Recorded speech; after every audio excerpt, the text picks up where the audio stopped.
ഇപ്പോൾ 2 ദിവസമായിട്ട് 1-2 ദിവസമായിട്ട് വളരെ ലൈവായിട്ട് നിൽക്കുന്നൊരു വിഷയമാണ് നമ്മളെ വെസ്റ്റ് ബംഗാളിൽ നടക്കുന്ന സംഭവങ്ങൾ. അതെ അതെ.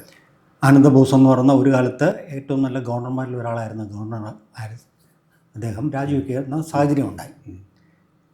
വളരെ പെട്ടെന്ന് ഇങ്ങനെ ഒരു സാഹചര്യം രൂപപ്പെട്ടു വരാനുള്ള സാധ്യത എന്തൊക്കെയായിരിക്കും? ഇത് പിന്നെ ഇപ്പോൾ ദേശീയാടിസ്ഥാനത്തിൽ തന്നെ വലിയ രീതിയിൽ ചർച്ച ചെയ്യപ്പെട്ടുകൊണ്ടിരിക്കുകയാണ് വാസ്തവത്തിൽ നമ്മുടെ ഗവർണർമാരുടെ മാറ്റം. അത് അത്രയും വലിയ വാർത്തയാണെന്ന് സത്യത്തിൽ എനിക്ക് തോന്നുന്നില്ല. കാരണം ഗവർണർമാരുടെ അപ്പോയിൻമെൻറ്റ് എന്ന് പറയുന്നത് സ്വാഭാവികമായിട്ട് പൊളിറ്റിക്കൽ ഒരു പരിധിവരെ അത് തന്നെയാണ്, ഇല്ലെന്ന് പറയുന്നില്ല.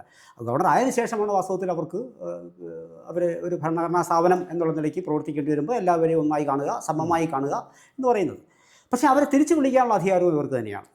വളരെ ഗുരുതരമായ ഒരു സ്ഥിതിവിശേഷം അവർക്ക് പിന്നെ കണ്ടെത്തിയാൽ സ്വാഭാവികമായിട്ടും ഇപ്പോൾ കോടതി തന്നെ വിധികൾ അതിനെക്കുറിച്ചിട്ടുണ്ട്. അപ്പോൾ ഇവിടെയും ബംഗാളിൽ നിന്ന് വിളിച്ചതാണ് വലിയ വാർത്ത. മമത പറഞ്ഞതെന്ന് പറയുന്നത് ഞെട്ടിപ്പിക്കുന്ന വാർത്ത എന്നാണ് പറഞ്ഞത്. അടുത്ത കാലത്ത് തെരഞ്ഞെടുപ്പ് വരാൻ പോകുന്നു, ഞെട്ടിപ്പിക്കുന്ന വാർത്ത എന്നാണ് മമത പറഞ്ഞത്. അപ്പോൾ ഞെട്ടിപ്പിക്കുന്ന വാർത്ത എന്ന് മമതയ്ക്ക് തോന്നിയാൽ മമത ഇത് ആഗ്രഹിച്ചിരുന്നതല്ല എന്നാണ് അർത്ഥം. അതൊന്ന്. അപ്പോൾ മമതയ്ക്ക് ഇദ്ദേഹം തുടരുന്നത് ഇഷ്ടമാണെന്നും ആവശ്യമായിരുന്നു എന്നൊരു തോന്നലുണ്ടാകാം. ഒരുപക്ഷെ ഇത് രാജ്യം ഭരിക്കുന്ന സർക്കാരിന് ഇതേ ചിന്ത തോന്നിയിട്ടുണ്ടാവാം. മമതയ്ക്ക് ഇദ്ദേഹത്തെ ആവശ്യമാണ് എന്ന തോന്നൽ ഒരുപക്ഷെ അവർക്ക് ഉണ്ടായിക്കൂടായുണ്ടോ? ഇല്ല. അപ്പോൾ എനിക്ക് എൻ്റെ മനസ്സ് പോകുന്ന അങ്ങനെയാണ്. പക്ഷെ അങ്ങനെ ഉണ്ടാകണമെങ്കിൽ അതിന് വ്യക്തമായൊരു കാരണം സെൻട്രൽ ഗവൺമെൻറ് ഭാഗത്ത് നിന്ന് ഉണ്ടാവണമല്ലോ. കാരണം വെച്ചാൽ ഇദ്ദേഹം കേന്ദ്ര ഗവൺമെൻറ്റിനോട് വളരെ അടുത്ത് നിൽക്കുന്ന ഗവർണർമാരിൽ ഒരാളായിട്ടാണ് അറിയപ്പെട്ടിരുന്നത്. അതെ. അത് ബംഗാളിൽ തന്നെ വന്നയിടയ്ക്ക് മമതയുമായിട്ട് വല്ലാത്ത തർക്കങ്ങളിലും ഏർപ്പെട്ടിരുന്നു. ഒരുപാട് ഇഷ്യൂസിൽ തർക്കങ്ങളുണ്ടായിരുന്നു, പ്രശ്നങ്ങളൊക്കെ ഉണ്ടായിരുന്നു. ആ പ്രശ്നങ്ങളൊക്കെ ഉണ്ടായിട്ട് ഇപ്പോൾ ഇലക്ഷനോട് അടുത്ത് വരുന്ന സമയത്ത് എന്തായിരിക്കും ഒരു മാറ്റം വരാൻ സാധ്യത? അല്ല, വളരെ സോഫ്റ്റായിട്ട് ഇതിനകത്ത് പിന്നെ ബംഗാളിലേക്ക് BJPയുടെ കണ്ണ് എന്തായാലും എത്തിക്കഴിഞ്ഞു. വളരെ ഗൗരവത്തിൽ തന്നെയാണ് അവരത് കാണുന്നത്. ഉറപ്പില്ല, അധികാരം അധികാരം പിടിച്ചേ മതിയാവുന്ന തരത്തിലുള്ള. അപ്പോൾ അത്തരത്തിൽ ഒരു സോഫ്റ്റായിട്ട് പെരുമാറുന്ന, മമതയോട് കുറച്ച് സോഫ്റ്റ്നെസ് ഉണ്ടാകുന്ന, അല്ലെങ്കിൽ ഇദ്ദേഹം പിന്നെ കേന്ദ്ര സർക്കാർ ചിന്തിക്കുന്ന രീതിയിൽ ഒരുപക്ഷെ പെരുമാറാത്ത ഒരു അങ്ങനെ ഒരു തോന്നിയാൽ, പക്ഷേ ഇവരുടെ ചില ഓപ്പറേഷൻസിന് അത് തടസ്സം നിൽക്കുന്നു എന്ന് തോന്നുമ്പോഴും ഇതൊക്കെ ഗവർണറെ മാറ്റാനുള്ള പിന്നെ കാരണങ്ങളാണോ എന്ന് വെച്ചാൽ അല്ല, അങ്ങനെ അത് ചെയ്യാൻ പറ്റും. പക്ഷെ അങ്ങനെയല്ല. ഇത്തരത്തിലുള്ള സാഹചര്യം വരുന്ന പിന്നെ അവസരത്തിൽ സ്വാഭാവികമായിട്ടും സർക്കാരിന് ഇങ്ങനെ തോന്നിക്കൂടായികയില്ല. അവർ ചിന്ത എന്ന് പറയുന്നത്, ഞാൻ പറഞ്ഞല്ലോ, ഈ അക്കാഡമിക് എബിലിറ്റി എന്നൊരു സൂത്രമുണ്ട് ഇതിനകത്ത്. അപ്പോൾ അവർ കുറച്ചുകൂടി പിന്നെ കാര്യപ്രാപ്തിയുള്ള ഒരു ആളിനെയാണ് വയ്ക്കേണ്ടത് എന്ന് ഇവർക്ക് തോന്നിയാൽ അപ്പോൾ അവർക്ക് തോന്നിയിട്ടുണ്ട് എൻ രവി കുറച്ചുകൂടി ഭംഗിയായിട്ട്. അത് അവിടെ തോന്നലാണ്. അല്ല, അത് ശരി. കാരണം ഏകദേശം നമ്മുടെ തമിഴ്നാട് സർക്കാരിനെ വരച്ച വരയിൽ നിർത്താനുള്ള പ്രാപ്തി കാണിച്ചിട്ടുള്ള ഒരാളാണ് രവി എന്ന് പറഞ്ഞത്. അപ്പോൾ അദ്ദേഹത്തിൻ്റെ ആ സ്റ്റെബോൺനെസ് ബംഗാളിൽ ഉപയോഗിക്കാനായിരിക്കുമോ അങ്ങനെ ചെയ്യുന്നത്? അങ്ങനെ ആയിരിക്കണമല്ലോ. വേണമെങ്കിൽ ബോസിനെ മാറ്റി തൽക്കാലം അദ്ദേഹത്തെ അവിടെ നിന്ന് മാറ്റി നിർത്തിയിട്ട് വേറെ ഏതെങ്കിലും സ്ഥാനം അദ്ദേഹത്തിന് കൊടുക്കാനുള്ള സാധ്യതയായിരിക്കും സംഘർഷത്തിനേക്കാൾ ഉപരി? അല്ല, സംഘർഷത്തെക്കാൾ ഉപരി കുറച്ചുകൂടി കടുംപിടുത്തത്തിൽ കാര്യങ്ങളെ നോക്കിക്കാണാൻ ഒരുപക്ഷെ ബംഗാൾ സർക്കാർ പിന്നെ അവർക്കറിയാമല്ലോ, ബംഗാൾ സർക്കാർ ഒരുപാട് അഴിമതിയുടെ വിഷയമുണ്ട്. മമത പിന്നെ സ്വന്തം നിലയിൽ ഒരു പക്ഷേ അത്തരത്തിൽ ഉള്ള ഒരു സ്ത്രീയായിട്ട് ആൾക്കാർ പറയുന്നില്ല. പക്ഷേ അഭിഷേക് ബാനർജിയുമായി ബന്ധപ്പെട്ട് ഒരുപാട് വിഷയങ്ങൾ അവിടെ ഉണ്ട്. പിന്നെ ഇടയ്ക്ക് മെഡിക്കൽ കോളേജിലെ ഒരു ഇഷ്യൂസ് ഉണ്ടായിരുന്നു. അപ്പോൾ ഈ അപ്പോയിൻമെൻറ്റ്സുമായിട്ട് ബന്ധപ്പെട്ട് വളരെ വലിയ സംഭവം ഉണ്ടായിരുന്നു. അവിടെയൊക്കെ തന്നെ അഭിഷേക് ബാനർജി വലിയ തോതിൽ ചോദ്യം ചെയ്യപ്പെട്ടിരുന്നു. അനന്തരവൻ്റെ ഭരണമാണ് ഇനി വരുന്നതെന്ന് BJP സർക്കാർ പലപ്പോഴും പറഞ്ഞു കഴിഞ്ഞിരിക്കുന്നു. ഇവിടെയൊക്കെയുള്ള ഇങ്ങനെയുള്ള ഒരുപാട് കാര്യങ്ങളിൽ ഒരുപക്ഷെ പിന്നെ ഈ ഇലക്ഷനോടനുബന്ധിച്ചിട്ട് നമ്മുടെ ഇവരൊരു പീസ് റൂം ഇലക്ഷൻ ആക്രമണം തുറന്നിട്ട് ആനന്ദ ബോസ് നല്ല സ്റ്റെപ്സ് ഒക്കെ അദ്ദേഹം എടുത്തിട്ടുണ്ട്. ഒരു ഏതാണ്ട് നിഷ്പക്ഷമായി. ഇത്രയും നിഷ്പക്ഷത വേണ്ട എന്നൊരു പക്ഷേ അവർക്ക് തോന്നിക്കാണില്ല. അവിടെ നമ്മൾ വേറെ കാര്യം കൂടെ നമ്മൾ നോക്കേണ്ടത്, ആനന്ദ ബോസിനെ സംസ്ഥാനത്ത് ഒരുപാട് ഇന്നോവേറ്റീവായിട്ടുള്ള ഒരുപാട് സാധനങ്ങൾ കേരള സംസ്ഥാനത്തിൽ കൊണ്ടുവന്ന ഒരു IAS ഓഫീസറായിരുന്നു ആനന്ദ ബോസ്. അതെ.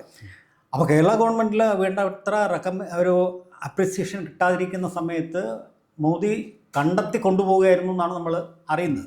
അദ്ദേഹത്തിന് ആവശ്യം നല്ല സാധനങ്ങൾ കൊടുക്കുകയും നല്ല രീതിയിൽ അദ്ദേഹം പെർഫോം ചെയ്യുകയും ചെയ്തു.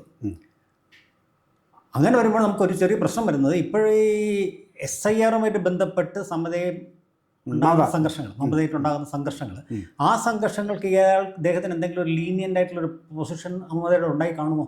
ഉണ്ടായി കാണാനുള്ള സാധ്യത നമുക്ക് തള്ളിക്കളയാൻ കഴിയില്ല. അത് ഈ ഭരണത്തിൻ്റെ അകത്തളങ്ങളിൽ എന്തൊക്കെയാണ് സംഭവിക്കുന്നത് നമുക്ക് പെട്ടെന്ന് അറിയാനില്ല. പക്ഷേ എങ്കിലും ഒരു കാര്യം ഉറപ്പുണ്ട്, ഈ 60 ലക്ഷത്തിൽ ആൾക്കാരാണ് ഈ SIR പ്രകാരം അത് പുറത്ത് പോകുന്നു. സംശയത്തിൻ്റെ ദൃഷ്ടിയിൽ തന്നെ പിന്നെ 60 രണ്ടും കൂടെ ഏകദേശം ഒരു 1.25 കോടി വരും. 1.25 കോടി അപ്പം ഒരു 60 ലക്ഷം പേർ ആൾക്കാർ സംശയത്തിൻ്റെ മുന്നിലാണ് എന്നും പറയുന്നു. അവിടെ നേറ്റിവിറ്റി സർട്ടിഫിക്കറ്റ് കൊടുക്കുന്നതുമായി ബന്ധപ്പെട്ട് വലിയ പ്രശ്നങ്ങളുണ്ടായിരുന്നു. ഈ ഇലക്ഷൻ കമ്മീഷനുമായി ബന്ധപ്പെട്ടിട്ട് പിന്നെ വലിയ വാക്പോര് നടക്കുന്നു. ഇത്തരം കാര്യങ്ങളിലൊക്കെ ഒരുപക്ഷെ പിന്നെ നടക്കുമ്പോൾ ഒരു പരാതികൾ വരുമ്പോൾ ഇത് രാജ്ഭവനിലേക്കും ലോക്ഭവനിലേക്കും എത്തും. അപ്പോൾ അതിന്മേലുള്ള ചില പിന്നെ മെല്ലെപ്പോക്കാണോ അന്തർധാരകളുണ്ടോ എന്ന സംശയം സ്വാഭാവികമായും ഇദ്ദേഹത്തെ നിയമിച്ച ആളുകൾക്കുണ്ടാവും സ്വാഭാവികമായിട്ടും. അതുകൊണ്ടായിരിക്കാം ഒരുപക്ഷെ ഇദ്ദേഹത്തെ വിളിപ്പിച്ച് എന്നാണ് എൻ്റെ ഒരു ഊഹം. ആയിരിക്കാം. കാരണം വെച്ചാൽ ഒരു മണ്ഡലത്തിൽ തന്നെ ഏകദേശം ഒരു 4000 വോട്ടിൻ്റെ വ്യത്യാസം വരുന്നതാണ് SIR ഇത്ര ആൾക്കാർ പുറത്തു പോകുമ്പോൾ. മമതയുടെ കഴിഞ്ഞ തെരഞ്ഞെടുപ്പിൽ അവരുടെ ഒരു 70% സീറ്റുകളിലും 5000-ന് താഴെയുള്ള ഭൂരിപക്ഷത്തിലാണ് ജയിച്ചിരിക്കുന്നത്. അപ്പോൾ ഒരു മണ്ഡലത്തിൽ ശരാശരി ഒരു 3000-4000 വോട്ടുകൾ മാറപ്പെടുക ആവറേജ് ഓൺ ദി ആവറേജ് മാറിയാൽ അത് മമതയെ വളരെ ദോഷമായിട്ട് ബാധിക്കും എന്നുള്ളൊരു കൺസെപ്റ്റ് ഉണ്ട്. ആ കൺസെപ്റ്റ് നിൽക്കുമ്പോൾ ബോസ് മമതയോട് ചേർന്ന് നിന്നാൽ ചെറിയ പ്രശ്നങ്ങൾ ഉണ്ടാകുമെന്ന് തോന്നിയതാകുമോ? അല്ല, അതാണ് പറഞ്ഞത്. അതിനുള്ള സാധ്യത നമുക്ക് തള്ളിക്കളയാൻ കഴിയില്ല. പിന്നെ മാത്രമല്ല മമതയെ സംബന്ധിച്ചിട്ട് അധികാരം നിലനിർത്തുക എന്ന് പറയുന്നത് ആ സ്ത്രീ ഏതർത്ഥത്തിലും ചെയ്യുന്ന ഇപ്പോൾ CPM-നോട് ഏറ്റുമുട്ടിയാണ് അവർ. അവരുടെ ആവശ്യം കൂടാണ്. അദ്ദേഹത്തിന് മാറി നിൽക്കാൻ പറ്റാത്തൊരു സാഹചര്യമാണ് ഇപ്പോൾ. ബംഗാളിൽ നിന്ന് മാറി മമത എവിടെ പോകും?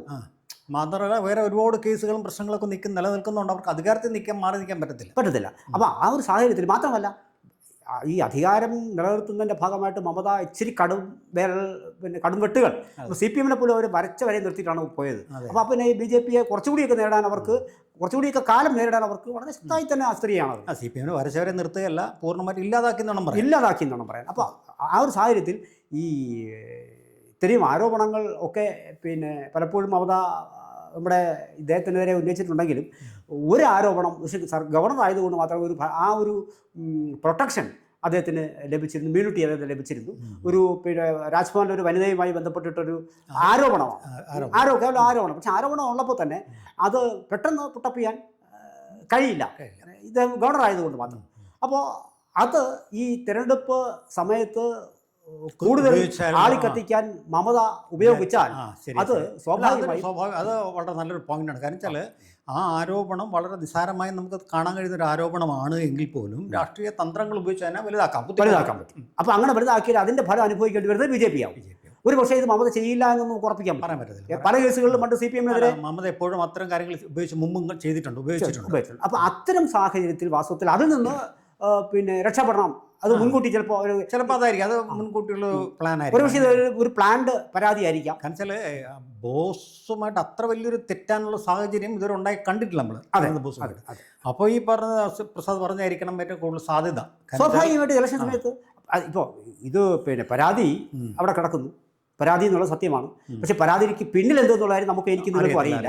ഒരു പക്ഷേ മമതയുടെ ഒരു കൊണിയാണെങ്കിലോ അത് പല ഡൈമെൻഷൻസിലേക്ക് വേണമെങ്കിൽ തള്ളിവിടാൻ പറ്റും. ഈ വരുന്ന ആളുകൾ ഇലക്ഷൻ എടുത്ത് നിൽക്കുന്ന സമയത്താണെങ്കിൽ ഒന്നും ചെയ്യാൻ കഴിയില്ല. അപ്പോൾ ഇപ്പോഴേ അങ്ങ് മാറ്റിയാൽ പിന്നെ ആ പ്രശ്നം വരുന്നില്ല. പിന്നെ നിങ്ങൾ നേരത്തെ സംസാരിച്ചത് നല്ല പോയിന്റാണ്. അതിന് സാധ്യത നമുക്ക് തള്ളിക്കളയാൻ കഴിയില്ല. അതേപോലെ തന്നെ ഇപ്പോൾ താങ്കൾ നേരത്തെ പറഞ്ഞതുപോലെ തന്നെ ഇതിനകത്ത് പിന്നെ ഇദ്ദേഹത്തിന് വേണ്ടി മറ്റെന്തെങ്കിലും സ്ഥാനമാനങ്ങൾ മോദിയുടെ പെറ്റായിട്ട് മോദി കണ്ടെത്തിക്കൊണ്ടുപോയി എന്നൊക്കെ പറയുമ്പോൾ ഒരുപക്ഷെ മറ്റെന്തെങ്കിലും സ്ഥാനങ്ങൾ ഇദ്ദേഹത്തെ കാത്തിരിക്കുന്നതായിരിക്കാം. ചിലപ്പോൾ തമിഴ്നാട്ടിലേക്ക് തന്നെ കൊണ്ടുവന്നാലോ. തമിഴ്നാട് ഏതാണ്ട് വഴി വെട്ടി ക്ലിയർ ആക്കി, ഇനിയിപ്പോൾ അങ്ങോട്ടേക്ക് വയ്ക്കാം എന്നൊക്കെ അത് സ്വാഭാവികമായിട്ട് ഇത് ഇങ്ങനെയുള്ള ഒരുപാട് കാര്യങ്ങൾ വാസ്തവത്തിൽ അത് എന്തായാലും ഒരു കാര്യം ഉറപ്പാണ്. മമത ഈ ഞെട്ടലോടെയാണ് കേട്ടത് എന്ന് പറയുന്നതാണ്. പിന്നെ അതായത് എനിക്ക് പ്രിയപ്പെട്ടവരാണ് ഇദ്ദേഹം എന്നാണ് പറഞ്ഞത്. ചിലപ്പം അദ്ദേഹത്തിന് സോഫ്റ്റ് ആയി നിൽക്കുന്നത് ഈ ഒരു ഇഷ്യൂ ഉണ്ടായിരിക്കും, ആ പെൺ കേസിൽ ഉണ്ടായിരിക്കാം.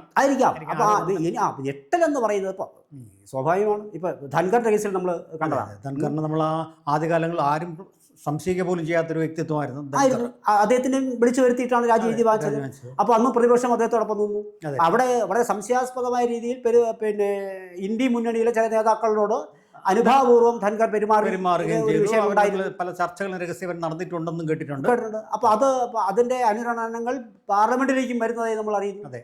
സ്വാഭാവികമായിട്ടും ഭരണകൂടത്തെ സംബന്ധിച്ചിട്ട് അവർക്കത് വച്ചു ഉറപ്പിക്കാൻ പിന്നെ അവരെ അനുവദിക്കണമെന്ന് ഇല്ല. ധൻഖറിന്റെ ഒരു അവസ്ഥയായിരിക്കില്ല ബോസുമായിട്ടുള്ള റിലേഷൻ എന്ന് പറയുന്നത്. ഇല്ല, ഞാൻ പറഞ്ഞത് ഇങ്ങനൊരു സാഹചര്യത്തിൽ സംശയം വന്നാൽ അല്ല, അത് രാഷ്ട്രീയ ആയുധമാക്കി മാറ്റാൻ സാധ്യതയുണ്ടെങ്കിൽ അതിൽ നേരത്തെ മാറി നിൽക്കുന്നതായിരിക്കും എപ്പോഴും നല്ലതെന്നൊരു തോന്നലുണ്ടാവും. അപ്പോൾ അങ്ങനെ ഒരു സംശയം ഒരു പക്ഷേ ഉണ്ടാകാനുള്ള സാധ്യത ഉണ്ട്. തീർച്ചയായിട്ടും. പ്രത്യേകിച്ചും വളരെ സെൻസിറ്റീവായിട്ടാണ് ഇപ്പോൾ 26-ലെ നിയമസഭാ തെരഞ്ഞെടുപ്പിനെ BJP കാണുന്നത്. അപ്പോൾ ആ സാഹചര്യത്തിൽ ഈ ഗവർണറിൽ നിന്നാണ് ഗണന വെച്ചുകൊണ്ടാണ് മമത കളിക്കാൻ ഒരുങ്ങുന്നത് എങ്കിൽ അതിനുള്ള അവസരം ഭയങ്കര ദോഷമായിട്ട് ദോഷം BJP അനുഭവിക്കേണ്ടി വരും. BJP ഏറ്റവും കൂടുതൽ പ്രതീക്ഷ വെക്കുന്ന ഒരു സംസ്ഥാനമാണ് ഇപ്പോൾ. പ്രതീക്ഷ മാത്രമല്ല, അവർ നേടുമെന്നുള്ള ഉറപ്പിച്ച് നിൽക്കുകയാണ്. അപ്പോൾ ചെറിയൊരു ആരോപണം പോലും അവർ ഒഴിവാക്കാൻ ശ്രമിക്കും. അപ്പോൾ അങ്ങനെ വാസ്തവത്തിൽ ഇപ്പോൾ കഴിഞ്ഞ ദിവസങ്ങളിൽ പരിവർത്തന യാത്ര എന്ന് പറഞ്ഞൊരു യാത്ര 9 ഇടങ്ങളിൽ നിന്ന് അമിത്ഷാ, നിതിൻ, നബീൻ ഒക്കെ ആരംഭിച്ചിട്ടുണ്ട്. അപ്പോൾ ഈ യാത്രയുടെ അവസാനത്തോടു കൂടി ബംഗാളിലെ അപ്പോഴത്തേക്കും തിരഞ്ഞെടുപ്പ് പൊളിറ്റിക്കൽ സിനാറിയോ മുഴുവൻ റെഡിയാവും. തീയതി പറയും. അത് പറഞ്ഞു കഴിയുമ്പോൾ സ്വാഭാവികമായിട്ടും അന്ന് അത് എല്ലാം കഴിഞ്ഞതിന് ശേഷം പിന്നെ മാറ്റാൻ പറ്റത്തില്ല, ഒന്നും പറ്റില്ല. അപ്പോൾ അതുകൊണ്ടാണ് എന്ന് പറയും. ഇതിപ്പോൾ അങ്ങനെയല്ല, ശരിയാ, മാറ്റി വളരെ സേഫ് നിൽക്കുന്ന സമയത്ത് തന്നെ അങ്ങ് മാറ്റി. ഇത് മമതയ്ക്കൊരു തിരിച്ചടി എന്ന് മമയ്ക്ക് തോന്നിയതുകൊണ്ടാണ് മമത പ്രശ്നങ്ങളുണ്ടാകുന്നത്. അതല്ലേ എൻ്റെ ഒരു ശരി. അതാണ് അതിന് തീർച്ചയായിട്ടും അത് തന്നെയാണ് എൻ്റെ ശരി. ചിലപ്പോൾ ഈ പ്രസാദ് പറഞ്ഞാൽ ആ ഒരു ചെറിയൊരു ആരോപണം മനസ്സിൽ കണ്ടിട്ടുണ്ടാവണം മമത, പിന്നീട് ആയുധമാക്കി മാറ്റിയെടുക്കാനല്ല. അത് പെട്ടെന്ന് നഷ്ടപ്പെട്ടു പോയെന്നുണ്ടാകുന്ന പ്രശ്നമാകാം. മാത്രമല്ല അമിത്ഷാ അനാവശ്യമായ സമ്മർദ്ദം കൊടുക്കുന്നു എന്നൊക്കെ മമത ആരോപിച്ചിട്ടുണ്ട്. അപ്പോൾ കേവലം അമിത്ഷായാണ് പറഞ്ഞത്. ഇതേ അമിത്ഷായെ അവർ നോട്ടം വിട്ടുകൊണ്ടാണ് പണ്ടൊരിക്കലും അവിടെ പറന്നിറങ്ങാൻ സാധിച്ചില്ല, ഇലക്ഷൻ പ്രചരണത്തിലെത്താൻ സാധിച്ചില്ല. വീണ്ടും അമിത്ഷാ പലപ്പോഴും അവിടെ പറന്നിറങ്ങുന്നു. മോദി എത്തുന്നു. ഇപ്പോൾ അതാ വീണ്ടും പരിവർത്തനാത്രങ്ങൾ തുടങ്ങിയിരിക്കുന്നു. അപ്പോൾ മുൾമൂലം മുഴുവൻ അദ്ദേഹത്തിനോട് വയ്ക്കുകയാണ്. പക്ഷേ മമതയ്ക്ക് വാസ്തവത്തിൽ മമത അത്ര പ്രതീക്ഷിച്ചല്ല ഇത് മാറ്റത്, ഈ മാറ്റുമെന്നുള്ള കാര്യം. ഇന്ത്യയിൽ തന്നെ ഏറ്റവും കൂടുതൽ SIR-നെതിരെ പ്രക്ഷോഭം നടത്തിയതും മമതയാണ്. അതെ. അപ്പോൾ സ്വാഭാവികമായും ഇപ്പോൾ നമുക്ക് കാണാൻ കഴിയുന്നത്, നമ്മൾ ചർച്ച അവസാനിപ്പിക്കും മുമ്പ് എനിക്ക് തോന്നുന്ന ഒരു വിഷയം എന്ന് പറയുന്നത്, ഈ മമതയുടെ മനസ്സ് മുൻകൂട്ടി BJP വായിച്ചു ഇദ്ദേഹത്തെ പറ്റി. അതെ, അതായിരിക്കാനാണ് സാധിക്കും. കാരണം ചില ചാണക്യൻ ഒരു ചാണക്യൻ എന്ന് പറഞ്ഞാൽ യാതൊരു തർക്കമില്ലാത്ത കാര്യമാണ്. അതെ. കൂടുതൽ വാർത്തകളും വിശേഷങ്ങളും നേരിട്ട് ലഭിക്കാൻ ജനങ്ങളിൽ നിന്ന് ജനങ്ങളിലേക്ക് ജനഭൂമി ന്യൂസ് സബ്സ്ക്രൈബ് ചെയ്യൂ. ബെൽ ബട്ടൺ അമർത്താനും മറക്കരുത്.